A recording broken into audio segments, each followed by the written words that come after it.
ভারতে আশ্রয়ে থাকা অবস্থায় হয়েছিলেন আওয়ামী লীগের সভানেত্রী। সে ভারতে বসে জেনেছেন দলের কার্যক্রম নিষিদ্ধ হওয়ার কথা, পেয়েছেন মানবতাবিরোধী অপরাধের দায়ে মৃত্যুদণ্ডের সাজা।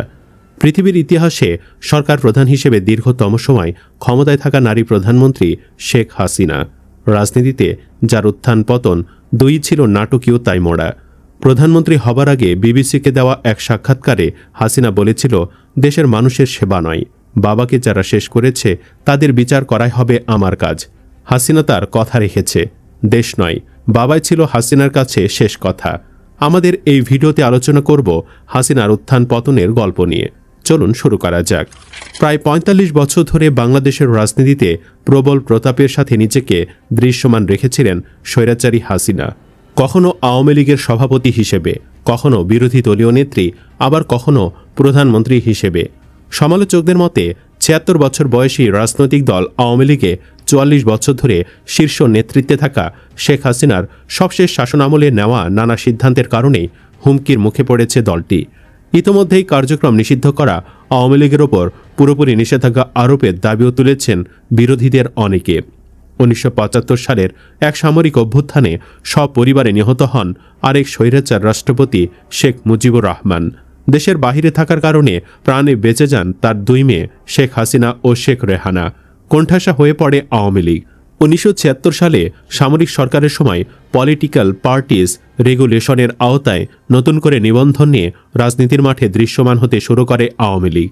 তবে নেতৃত্ব নিয়ে কোন্দলে দলের মধ্যে ভাঙ্গন দেখা দেয়।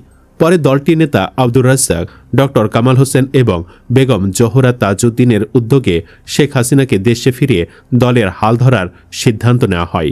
১৯৮১ সালের ফেব্রুয়ারিতে আয়োজিত এক সম্মেলনে শেখ মুজিবুর রহমানের মেয়ে শেখ হাসিনাকে দলের সভাপতি নির্বাচিত করা হয়।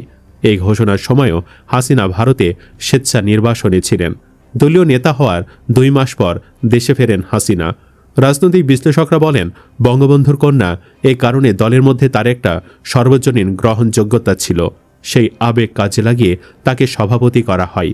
তার মধ্যে স্বাভাবিক কিছু গুণ ছিল নেতৃত্বের, যার ফলে সভাপতি হওয়ার পরে দলের উপরে তিনি তার প্রভাব প্রতিষ্ঠিত করতে পেরেছিলেন। এরশাদ সরকারের আমলে স্বৈরাচার বিরোধী আন্দোলনে সক্রিয় ভূমিকা এবং জনসাধারণের সাথে মিশে যেতে পারার মতো দিকগুলো দলের বাহিরেও তাকে গ্রহণযোগ্যতা এনে দেয় বলেও মনে করেন অনেকে। ১৯৯১ সালের নির্বাচনী প্রচারণায় জয়ের বিষয়ে বেশ আত্মবিশ্বাসী ছিলেন হাসিনা, কিন্তু নির্বাচনে ৮৪টি আসন পেয়ে দ্বিতীয় সংখ্যাগরিষ্ঠ দল হিসেবে সংসদে যান তিনি। হন দেশটির প্রথম বিরোধী দলীয় নারী নেত্রী।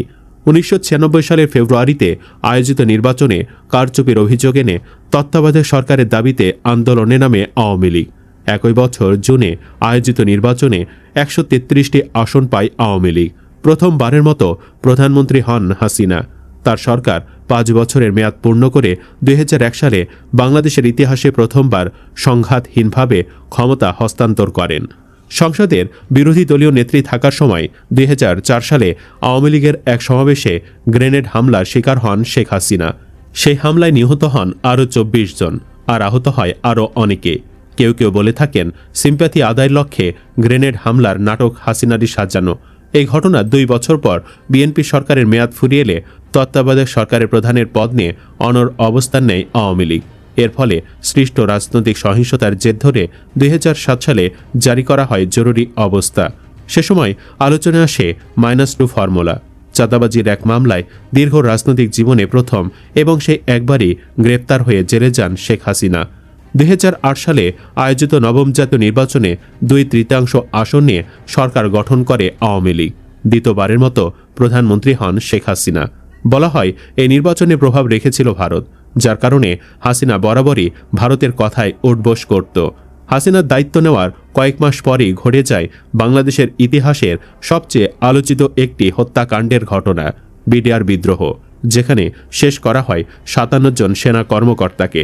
ওই ঘটনায় সরকার ও তৎকালীন ক্ষমতাসীন দল আওয়ামী লীগের কয়েকজন শীর্ষ নেতার ভূমিকা নিয়ে নানা বিতর্ক রয়েছে। এ কথা প্রমাণিত যে বিডিআরকে দমিয়ে রাখতে ভারতের প্রেসক্রিপশনেই এই হত্যাকাণ্ড ঘটানো হয়। এর মধ্যে আওয়ামী লীগ সরকার তাদের নির্বাচনী প্রতিশ্রুতি অনুযায়ী ১৯৭১ সালে মানবতা বিরোধী অপরাধের পূর্ণ দৈর্ঘ্য নাটক মার্কা বিচার কাজ শুরু করে। অভিযুক্তদের মধ্যে আলোচিত ছিলেন জামাত ইসলামীর তৎকালীন শীর্ষ নেতারা। মূলত এটি কোনো বিচার কাজ ছিল না, ছিল বিরোধী দমিয়ে ক্ষমতা চিরস্থায়ী করার পথ মাত্র। 2013 সালের 5ই মে 13 দফা দাবিতে রাজধানী শাপলা চত্বরে অবস্থান নিয়ে ঢাকা অবরোধ করে হেফাজতে ইসলাম। যৌথ বাহিনীর অভিযানে লাইট অফ করে চলে গণহত্যা। প্রবল বল প্রয়োগে খালি করা হয় সে এলাকা। 2 দিনব্যাপী সহিংসতায় 28 জনের মৃত্যুর কথা জানায় স্বরাষ্ট্র মন্ত্রণালয়, যদিও পরবর্তীতে বিভিন্ন মানবাধিকার সংগঠনের প্রতিবেদনে এ সংখ্যা হাজারেরও বেশি বলে জানানো হয়। এছাড়াও 2018 সালে দমন করা হয় ছাত্রদের নিরাপদ সড়ক ও সরকারি চাকুরিতে কোটা সংস্কারের আন্দোলন। এই সবগুলো আন্দোলনেই শেখ হাসিনা দমন করেন তার পেটোয়া হেলমেট বাহিনী দিয়ে, যুবলীগ, ছাত্রলীগ এদের দিয়ে।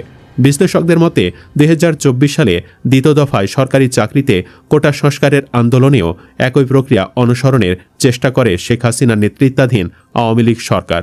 আন্দোলন দমনে নির্বিচারে চালানো হয় গুলি। সরকারি হিসাবে নিহতের সংখ্যা 844 জন। তবে 1 জুলাই থেকে 15 আগস্টের মধ্যে 1400 মানুষ প্রাণ হারান বলে এক প্রতিবেদনে জানায় জাতিসংঘ। সহিংসতার মধ্যে কোটা সংস্কার আন্দোলন রূপ নেয় সরকার পতনের আন্দোলনে।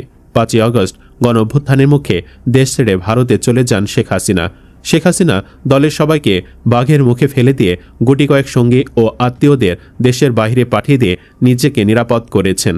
শেখ হাসিনার বিরুদ্ধে সমালোচকদের সবচেয়ে বড় অভিযোগ হল তিনি বাংলাদেশের নির্বাচনী ব্যবস্থাকে প্রশ্নবিদ্ধ করেছেন, আর তা করার প্রথম ধাপ ছিল তত্ত্বাবধায়ক সরকার ব্যবস্থা বাতিল। বিশ্লেষক মহিউদ্দিন আহমদ মনে করেন, শেখ হাসিনার ক্ষমতায় থাকার চিরস্থায়ী বন্দোবস্ত করার ইচ্ছে ছিল। তিনি নিরঙ্কুশ ক্ষমতা চাইতেন, যা শেখ হাসিনা প্রকাশ্যে বলতেন বলেও দাবি করেন এই রাজনৈতিক বিশ্লেষক।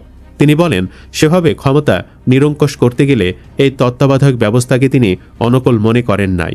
সুতরাং তিনি উচ্চ আদালতের ঘাড়ে বন্দুক রেখে তত্ত্বাবধায়ক ব্যবস্থা বাতিল করে দেন। তত্ত্বাবধায়ক সরকার ব্যবস্থা বাতিলের পর বাংলাদেশে আয়োজিত 3টি নির্বাচনই ছিল হাসিনার পুতুল খেলা নির্বাচন। 2014 সালের একতরফা নির্বাচন, 2018 সালে নির্বাচনের আগের রাতেই ব্যালট পেপারে সিলমারা এবং সবশেষ 2024 সালে ডামি প্রার্থী দাঁড় করিয়ে নির্বাচন করার অভিযোগ রয়েছে আওয়ামী লীগের বিরুদ্ধে, যখন সরকার ও দলের নেতৃত্বে ছিলেন শেখ হাসিনা। এছাড়াও বিচার বহির্ভূত গুম, খুন, বিরোধী মত ও রাজনৈতিক দলের উপর দমন পীড়নের নানা অনেক অভিযোগ উঠেছে শেখ হাসিনা সহ সে সময়কার ক্ষমতাসীনদের বিরুদ্ধে।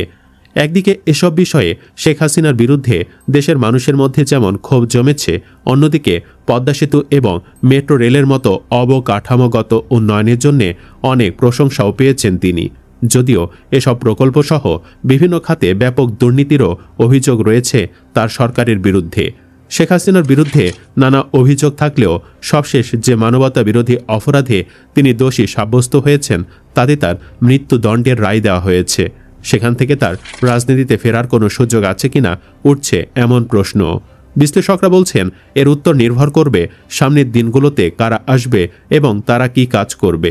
তারা যদি হাসিনার চেয়ে খারাপ কাজ করে বা হাসিনার মতোই করে, তাহলে হাসিনার কামব্যাক করার একটা পরিস্থিতি তৈরি হবে। আর যদি নির্বাচিত দল গণতান্ত্রিক ধারায় চলতে পারে, তবে হাসিনার পরিণতি হবে বিশ্বের বাকি সব স্বৈর শাসকদের মতোই। বিশ্বের ইতিহাসে আর কোনো স্বৈর শাসকের দেশে ফিরে ক্ষমতায় বসার রেকর্ড নেই। সুপ্রিয় দর্শক, আপনি কি চান যে কোনো মূল্যে হাসিনাকে যেন ফিরিয়ে এনে তাকে ফাঁসিতে ঝোলানো হোক? কমেন্ট বক্সে জানিয়ে দিন আপনার মতামত। ভিডিও ভালো লাগলে লাইক দিন এবং শেয়ার করুন, আর অবশ্যই চ্যানেলটি সাবস্ক্রাইব করুন। ধন্যবাদ।